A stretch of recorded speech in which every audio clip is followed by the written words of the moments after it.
I never thought that the weight of my past would become the one thing I couldn't escape, no matter how high I climbed or how much money I had in the bank.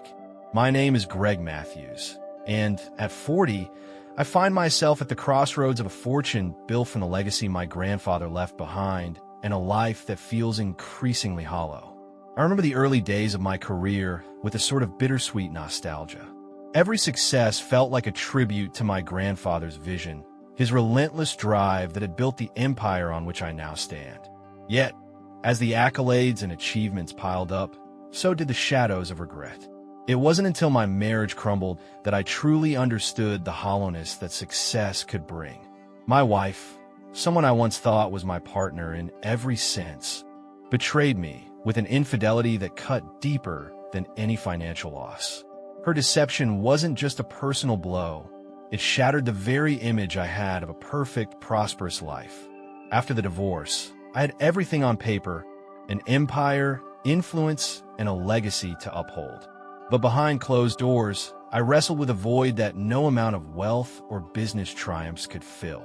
I was surrounded by opulence and the trappings of success, yet my heart felt like an abandoned mansion, echoing with memories of lost trust and love. In my search for something more, I turned to philanthropy, a lifeline that allowed me to channel my pain into purposeful action. I started funding projects aimed at helping women with difficult pasts, hoping that by giving them the support I never had, I could somehow mend the fractures in my own life. These initiatives were more than just charitable endeavors. They became my way of reconnecting with a part of myself I had long neglected. I found solace in listening to their stories, each tale a mirror of struggle and resilience that resonated with the emptiness I felt. In those moments, amidst shared confidences and quiet gratitude, I caught fleeting glimpses of redemption. Still, there were days when the memories would come crashing back. The whispers of betrayal, the echoes of promises broken in the silence of an empty home. It was in these moments that I would wander through the opulent corridors of my mansion, trying to reconcile the man I had become with the person I once envisioned I would be. Every step was a reminder that no matter how high I soared in the business world, some parts of me remained irreparably damaged. Yet, every philanthropic project, every conversation with a woman who had survived her own battles, was a step towards healing. I wasn't just giving money, I was giving a piece of myself back to a world that had once seemed so unforgiving. I learned that true wealth wasn't measured by the digits in an account, but by the lives you touched and the scars you helped heal. Now, as I sit in the quiet of the night, sipping on an aged bourbon, I reflect on my journey. I am a man marked by loss and marred by betrayal, yet determined to find meaning in the chaos. The paradox of my existence is both maddening and strangely beautiful, built on a legacy of success, but haunted by a past that refused to be forgotten. It is in the struggle between these two realities that I find the raw, unfiltered truth of who I am. I know there are more chapters to this story, more twists in the labyrinth of my life waiting to be uncovered. For now, I hold on to the hope that by helping others piece together their shattered lives, I might one day find the fragments of my own that have been scattered by the winds of time. And perhaps, in that pursuit, I can finally turn the bitter taste of regret into something resembling redemption. I had set up the meeting with the representative from the Hope for Women Foundation with the expectation of a somber, business-like conversation, a discussion about funding, outreach, and the dire need to assist homeless women in rebuilding their lives. I arrived at the upscale hotel lobby early, rehearsing my pitch and mentally preparing for a day of heartfelt negotiations. The plan was clear: present my ideas, listen to their needs, and hopefully forge a connection that would benefit both parties. But fate, it seemed, had other plans for me that evening. As I waited near the reception desk, I couldn't help but notice the subtle hum of anticipation mixed with the low chatter of other guests. My mind was preoccupied with the possibility of another unexpected twist in my life, a twist that had become almost as familiar as the lingering taste of regret from my past. I was so engrossed in my thoughts that I barely noticed the confident woman who approached me until she was right in front of me.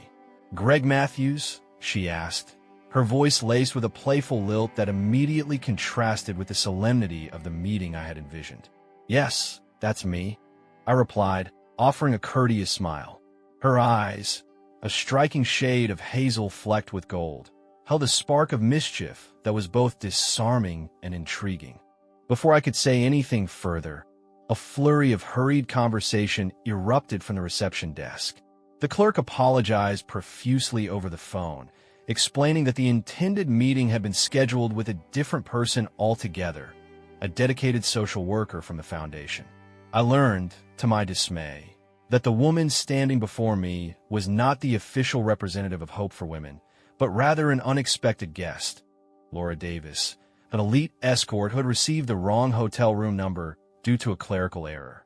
For a moment, I was struck silent, caught between shock and amusement. Here I was, a billionaire with a carefully constructed persona, expecting a conversation about serious social issues, and now I found myself facing a stunning, enigmatic woman whose life was clearly as multifaceted as my own. The absurdity of the situation was undeniable, and as the initial shock wore off, I couldn't help but let out a small, incredulous laugh. "Well, this is definitely not what I had in mind for tonight," I admitted, my tone light and teasing as I extended an invitation. "Since fate seems to be mixing up our paths tonight, how about we share a dinner and laugh about the mix-up?" Laura's eyes twinkled with amusement as she accepted the invitation. "I suppose life is full of surprises," she said, her voice warm with an unexpected sincerity. "And sometimes you just have to embrace the unexpected." As we made our way to the hotel's restaurant, the initial awkwardness slowly melted away, replaced by a vibrant conversation that seemed to dissolve the boundaries between our disparate worlds. Over a candlelit dinner, we shared stories that ranged from humorous misadventures to poignant reflections on life's unpredictable turns. I found myself talking about the hollowness that often accompanied my successes, while she recounted tales of her own battles against society's harsh judgments and the complexities of navigating a world that often misunderstood her. The more we talked, the more I realized that beneath the surface of our accidental encounter, there was a profound connection waiting to be discovered. It was as if the universe had conspired to bring two lost souls together in the most unconventional of ways. Each anecdote, every shared laugh, bridged the gap between our contrasting lives. A billionaire burdened by personal loss and an elite escort who had learned to thrive amid societal misinterpretation. There was an undeniable magnetism in the way she spoke about her experiences, an authenticity that resonated deeply within me. I had built my life around the legacy of my family and the tangible measures of success. Yet here was Laura, whose life was rich with stories of resilience, passion, and survival. In her presence, I felt the familiar stirrings of vulnerability and the hope that maybe, just maybe, this unexpected meeting was more than mere coincidence. As the evening progressed, our conversation delved into dreams, regrets, and the irony of fate. The initial mix-up that had brought us together had transformed into an opportunity, a chance to see life from a fresh, unfiltered perspective. I couldn't help but think that perhaps this was the twist I had been unknowingly waiting for, a reminder that sometimes the best things in life happen when plans go awry. By the time we parted ways that night, I knew that this meeting was not just a humorous anecdote to recount at future gatherings. It was the beginning of something far more intriguing, a journey into the unpredictable tapestry of life, where every misstep or mistaken encounter could lead to an unexpected, life-altering twist. And as I stepped out into the cool night air, I couldn't shake the feeling that my story was about to take another turn, a turn that promised both challenges and unexpected moments of grace. That night unfolded in ways I never saw coming. After our laughter-filled dinner and the quirky coincidence that had brought us together, the evening took on a life of its own. I can still remember how, as we stepped away from the hotel's polished lobby and into the privacy of my penthouse suite, the air shifted. The conversation, already rich with humor and heartfelt admissions, deepened into a confession of dreams and regrets. It was as if every word, every shared secret, carried a magnetic pull that drew us closer. We started with soft smiles and tentative touches, but soon, passion claimed its rightful space. What began as a playful encounter quickly evolved into an intense, unspoken promise, a night where the boundaries of our carefully constructed lives blurred into something raw and unfiltered. I found myself captivated not just by Laura's external beauty, which was undeniable, but by the fierce vulnerability in her eyes. It was the kind of vulnerability that dared me to believe that maybe, just maybe, I wasn't as alone as I'd always felt. The night was a tapestry of intertwined souls. Every caress, every whispered word in the dark resonated with a depth I hadn't expected. In that moment, I allowed myself to be consumed by a passion that defied logic, a passion that made me forget the cold calculations of wealth and legacy. There was an honesty in our union, a surrender to the present that left me both exhilarated and profoundly changed. When dawn broke, painting the sky in hues of soft pink and gold, I lay awake, contemplating the surreal intensity of the night. The morning light revealed more than just the aftermath of passion. It illuminated a sense of longing I hadn't fully acknowledged until that moment. As I watched Laura sleep peacefully beside me, the reality of our encounter settled in. I realized that what we had shared was not merely a fleeting carnal connection. There was something more, a stirring of hope that perhaps our meeting was not just an accidental collision of two disparate lives, but the start of something genuine. It wasn't the kind of ordinary morning after where one would simply rise, dress, and part ways with a knowing smile. Instead, I felt compelled to grasp at this newfound possibility. I'd spent so much of my life chasing success and mending old wounds through grand gestures of philanthropy, yet nothing had ever felt as real or as intimate as the connection I had forged with Laura. It was as if the night had peeled away layers of my hardened self, leaving behind an honest, tender man who was eager to explore something beyond the superficial.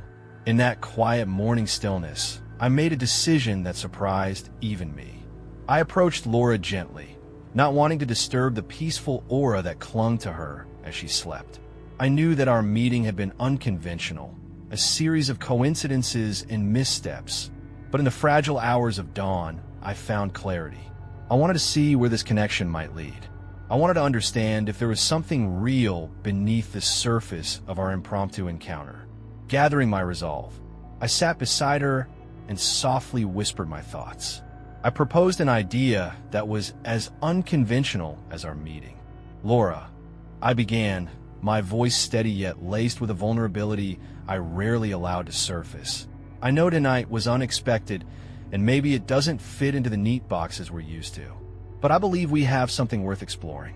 To give us both the space to figure out if there's a deeper connection here, I'd like to offer you something that might help: a 3-month vacation on me. I'm talking about $300,000 to let you take the time you need to see what you really want from life and perhaps what we might become together. The words hung in the air, mingling with the soft morning light. It wasn't just about the money, though that was a genuine gesture born of my desire to break free from transactional relationships. It was about giving us both the time and space to breathe, to explore our feelings away from the chaos of our everyday lives. I needed to know if this connection could be nurtured into something lasting, something real, or if it would be yet another fleeting moment in a life filled with unexpected twists. Laura stirred, her eyes fluttering open as she met my gaze with a mix of surprise and curiosity. I could see the wheels turning in her mind as she processed my offer, a proposal that was as outlandish as it was sincere. In that quiet exchange of glances, I sensed that this was not a decision to be taken lightly. It was a leap into the unknown, a challenge to the status quo of our lives. But as I sat there, vulnerable and hopeful, I knew that this was a chance worth taking, a chance to see if the best night of our lives could be the prologue to something far more extraordinary.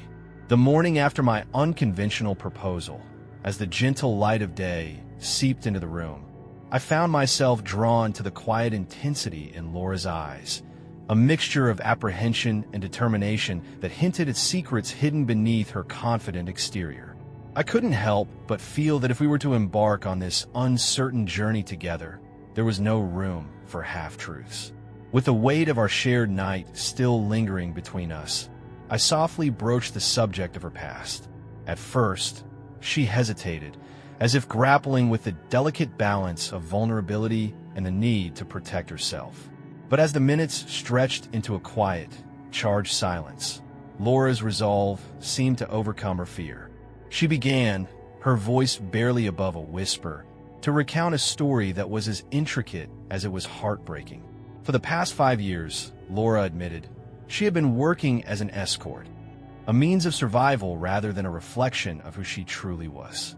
Her career in the arts, a field that had once ignited her passion and fueled her dreams, had come crashing down after a devastating accusation of theft. The charges had tarnished her reputation overnight, uprooting a life she had painstakingly built. I listened, my heart heavy with the realization that even those who radiated strength often bore scars invisible to the world. She told me that the accusation was a cruel twist of fate, a misunderstanding that spiraled into a nightmare. The real culprit had been someone else entirely, a shadow who had slipped away into the anonymity of a foreign land. Yet, the damage was done. Her reputation in the arts was irreparably marred, leaving her with no choice but to embrace a line of work that society judged harshly. Laura's story took on an even deeper hue as she spoke of her late husband, a gentle soul with whom she had once shared dreams of a luminous future. He had tragically died in a car accident. His sudden departure left her not only drowning in grief, but also burdened with overwhelming debts. Even more painful was the responsibility that fell upon her shoulders. 2 young daughters who now depended on her. Alice, just 11, and Sophie, barely 13, had become the focal points of her existence.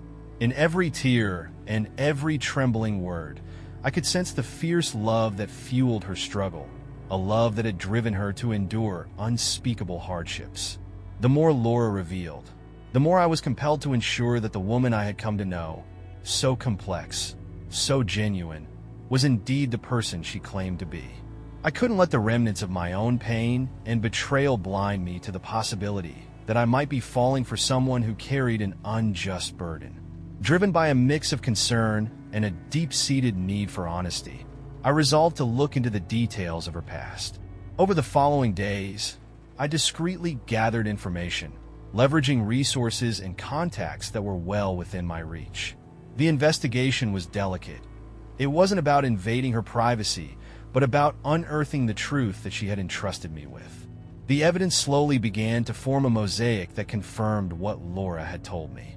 The alleged theft that had derailed her artistic career was indeed a case of mistaken identity.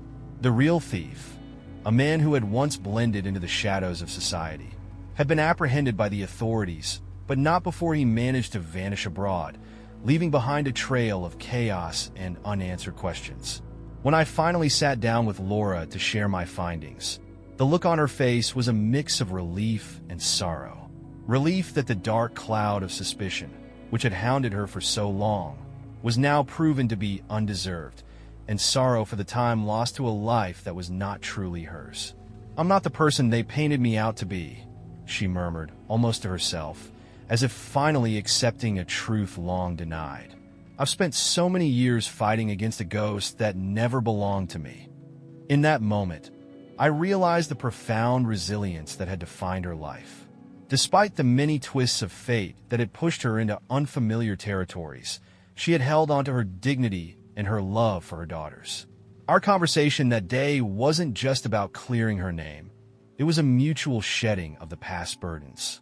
For me, it was another lesson in understanding that every soul is marked by scars, but it's how we choose to heal that defines our true worth.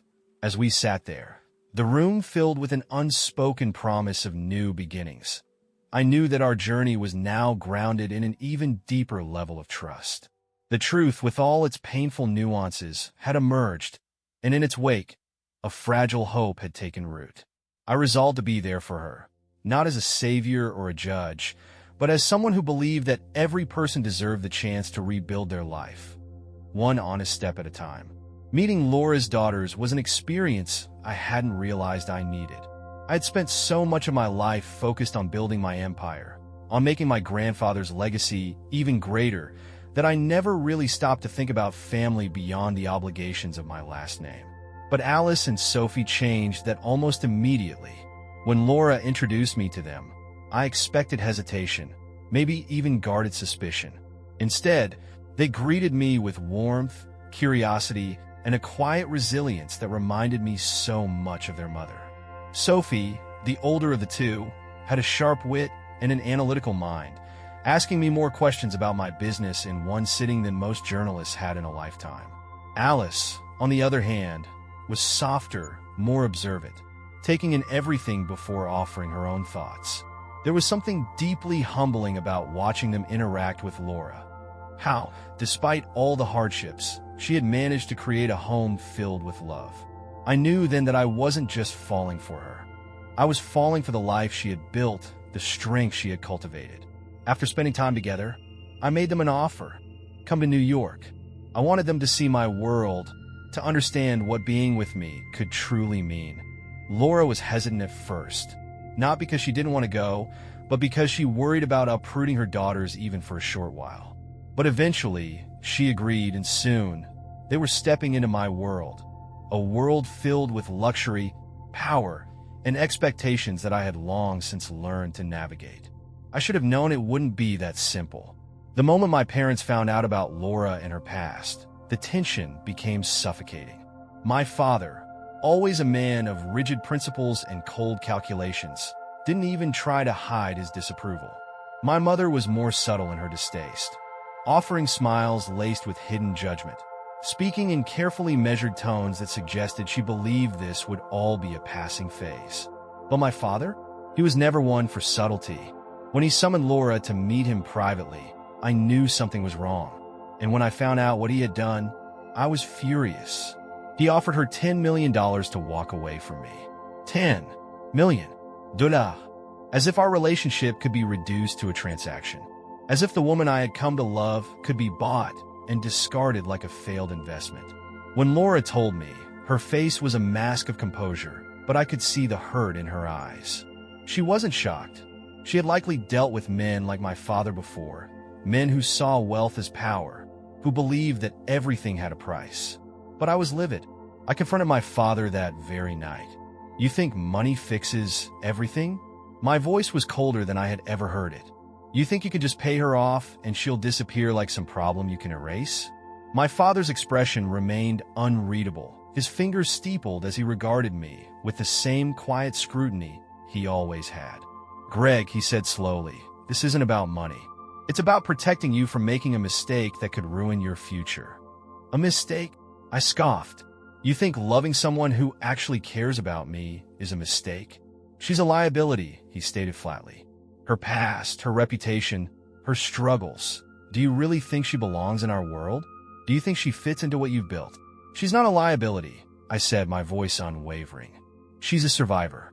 She's stronger than anyone I know. And if you think I'd sell my love for $10 million, then you never really understood me. The silence stretched between us, thick with unspoken words. This is your final decision? My father asked at last, his tone void of emotion. I met his gaze, my jaw tightening. It is, and with that, I walked away, leaving behind the weight of his expectations, of the world he had always tried to force me into. I chose her daughters. I chose the life that made me feel alive, and I had no regrets. The decision to ask Laura to marry me wasn't a sudden one. It had been growing inside me from the moment I met her, from the night that fate threw us together in that ridiculous mix-up. Every twist and turn, every challenge we faced, my parents' disapproval, the ghosts of her past, the doubts that tried to creep in, only solidified what I already knew. She was it for me. I didn't need grand gestures or public spectacles. I didn't need the weight of expectation that came with my name or the approval of anyone outside of the life we were building together. I just needed her. And more than that, I needed her daughters to know that they weren't an afterthought. They were as much a part of this as she was. So, I did it the way I knew would make her laugh.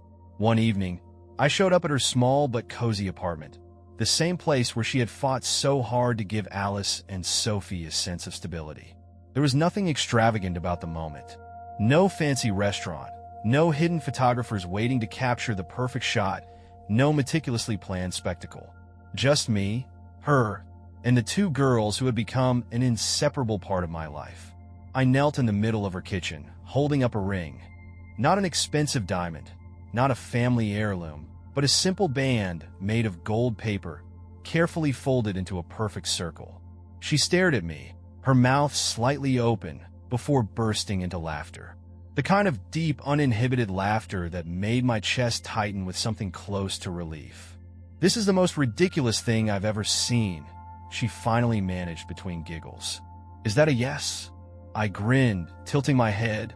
She took a deep breath, her laughter softening into something gentler.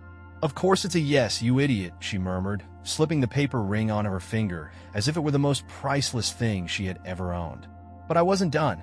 I turned to Alice and Sophie, who had been watching the whole thing unfold with wide eyes and barely contained excitement. I knelt in front of them too, the same way I had for their mother, and took a deep breath. "You two are just as important to me as your mom is," I said, my voice steady despite the way my heart was hammering in my chest. "So, before we make this official, I need to ask, can I be your dad?" The moment the words left my lips, Sophie launched herself at me, throwing her arms around my neck, while Alice, ever the quiet observer, wiped at her eyes before nodding furiously. "Yes," Sophie mumbled into my shoulder. "Yes, yes, yes." It was the only approval I had ever truly needed. The wedding was everything it needed to be. Simple, intimate, and held in London, where Laura had always dreamed of visiting but never had the chance. There are no press releases, no media coverage, just the people who mattered. And when we finally took off for our honeymoon in the Maldives, as we stood on the balcony of our overwater villa, the ocean stretching endlessly before us, I knew this was what it meant to be home. Not a house, not a name, not wealth or legacy, but love. And for the first time in my life, I had it in a way that no amount of money could ever buy. 15 years had passed since that night at the hotel, the night that by pure accident changed everything. Sometimes, I still marveled at how a simple mix-up had rewritten the entire trajectory of my life. If someone had told me back then that a mistaken meeting with an elite escort would lead me to the greatest love of my life, to the family I never knew I needed, I would have laughed in their face. But here I was, Laura, and I had built something real, something lasting. Through every challenge, every triumph, we had stood side by side, proving wrong everyone who had doubted us, including the version of myself that once believed love was nothing more than an illusion. Alice and Sophie had grown into remarkable young women. Sophie, who had once been the fiercely protective older sister, was now a brilliant lawyer, using her sharp mind to fight for those who had no voice. Alice, always the quiet observer, had followed her mother's passion for the arts, becoming a respected gallery owner. I had never been more proud of them, not because of their success, but because of the kind, strong women they had become. And then there were our youngest, the two children Laura and I had brought into the world together. Matthew, our son, had his mother's resilience and my relentless drive, an unstoppable force wrapped in boundless curiosity. And little Emma, our daughter, the final piece of our family, was the light of my life, the one who, with her laughter, could make the weight of the world disappear. Looking at them, I often thought about how different my life would have been if that night had never happened. If Laura had never stepped into the wrong hotel room. If I had never invited her to dinner. If I had let my father's money dictate my choices. Would I still be the same man? Would I have found another path to happiness? The answer was simple. No. Everything, every heartbreak, every betrayal, every loss had led me to this moment. To the love of my life. To the family I cherished more than anything. To the kind of happiness I once believed was reserved for other people. I sat on our back porch, watching as Laura laughed with our children, the setting sun casting a golden glow around her. The sight of her, after all these years, still stole my breath away. She had aged gracefully, her beauty untouched by time, but it was her spirit that captivated me the most. She was still the same woman who had walked into my life with fire in her eyes and strength in her soul. As she turned to look at me, a knowing smile on her lips, I couldn't help but think about the absurdity of it all. A hotel mix-up, a dinner meant for someone else, a night that should have been nothing more than a passing memory. And yet it became everything. I had spent years chasing success, thinking it would fulfill me. But love, real, raw, imperfect love, had given me something far greater than money ever could. I stood, walking toward Laura as she reached for my hand, lacing our fingers together the way she always did. 15 years ago, fate had given me a choice, and I had chosen her. It was, without a doubt, the best decision I had ever made.